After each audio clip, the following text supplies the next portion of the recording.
There's a woman in my apartment building who walks up and down the hall on my floor once a day. I first saw her a month ago. I don't know which unit is hers. She looks just shy of middle age, plain, of average height and build, dressed in a comfortable-looking earth-tone shawl, leggings, and athletic shoes. Her gait is slow, measured, too gradual to suggest exercise, yet too regimented to be an idle stroll. She doesn't look at her phone or listen to music, only silently crossing the length of the floor, arms limp at her side, taking an L turn by my door, and then reversing course when she reaches the window at the corridor's end. Her expression is somber, as if she is not merely choosing to do this but required to, and yet indecisive about whether that requirement is her own or someone else's. The routine is unpredictable yet consistent. Some days she strides by during the afternoon, and I catch her on the way back from the office. Others, she passes through in the evening as I depart for dinner. I've never spoken to her or made anything more than fleeting eye contact, always unacknowledged by either of us. I've watched her through the peephole a few times, to see if her behavior will change when she believes herself to be unobserved. It doesn't. I have never seen anyone else besides me in the hall at the same time as her either. It fascinates me, this habit, peculiar enough to confuse and yet not troubling enough to merit alerting an authority. Perhaps she's an abused partner, seeking solace between indoors and out. Maybe she works for the landlord, tasked with monitoring the common area for wear and tear. It's possible she's simply mad in either sense, compelled to pace where her state of mind will concern only those who, like me, suddenly happen upon her. Regardless, there's come to be a sense of déjà vu to our encounters, awkward glances or the soft scuffle of footsteps at odd hours blurring into each other over many weeks. Last week, I left my apartment in the morning to see the hall had changed. Wrinkled clear plastic covered the carpet, bordered by brown paper. Thin white tape outlined the baseboards and door frames. Wet paint signs dotted walls, now a brighter, slicker shade of tan than before, while sharp chunks of metal pinpointed where a couple of paintings once hung. Renovations in progress from the property management company, it seemed. The woman was nowhere to be seen, but I thought of her all the same. I didn't wish her ill or to be confounded, and yet I was amused to wonder how she would approach this development. Would such a small impediment break the cycle? Or would she persevere, fore crinkling as she strode past damp corners and tiptoed over flaps of material torn by hastier tenants? The latter. Later that very day, as I was taking out the trash, I saw her at the end of the hall once more. She appeared unfazed, approaching with one languid step after another.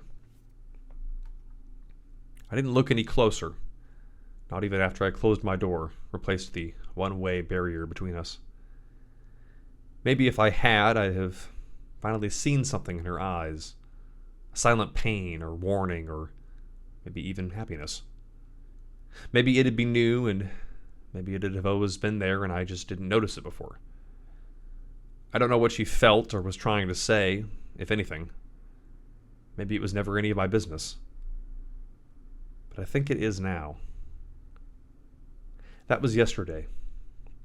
Today, I woke up, had a shower, brewed coffee, nothing out of the ordinary. Except that my phone and television couldn't seem to get a connection, and it was quiet. Usually the rumble of traffic, the chirping of birds, some noisy morning pedestrians would complement my alarm clock as the sun ascended. Instead, there was only a low breeze and, in sync, a harsh rustling from somewhere nearby. Eventually, curiosity overtook me, and I parted the blinds to look outside. I saw what was there, but I refused to believe it. I didn't see anyone else as I raced downstairs, not even the woman. I miss when that would have surprised me. Out on the sidewalk, bewilderment rooted me to the concrete. Clear plastic covered the streets in every direction like fragile blacktop, bordered by seeming miles of brown paper. White tape, brilliant under a cloudless blue sky, striped every curb and traveled along the contours of each vehicle parked in sight. My nostrils stung, eyes watered from the overpowering tang of fresh paint, an invisible miasma drifting from every building. The longer I looked around, the stranger the sights I noticed. An enormous sheaf of more clear plastic, clinging to the eastern facade of my apartment complex like a bandage, the apparent source of the rustling I'd heard inside. Slender ladders rising from the ground all the way to the crests of opposing skyscrapers, backslashes across the horizon. Far off in the distance, what looks like the cerulean gleam of mountain ranges, until the peaks waver, revealing the impossibly large tarps which now covered them. I think something is coming, or already arrived, or passed through, and left this as its wake. I think this is how things will be for a while, or far longer. I'm not certain of anything, never more than when I first saw that woman. Cause or effect, though, harbinger or heroine, it must mean something that she preceded all of this, that she walked through it unafraid, before it spread, back when I so smugly thought I understood what was happening. Because I see her still, a speck just over the crest of that gleaming four-way intersection, walking ever more beyond her former bounds. It must mean something, too, that she and I are the only ones here.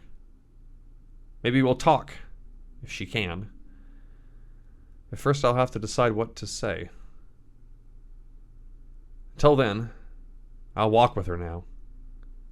Not out of desperation or anger, but inspiration. Hope. I see it where I didn't before. She moves with certainty, and if not with confidence, then with purpose. I'll follow her, just close enough to not lose track of her. No matter what I see, how long it takes, or where it ends, if ever it does. Across this desolate world destroyed by repair.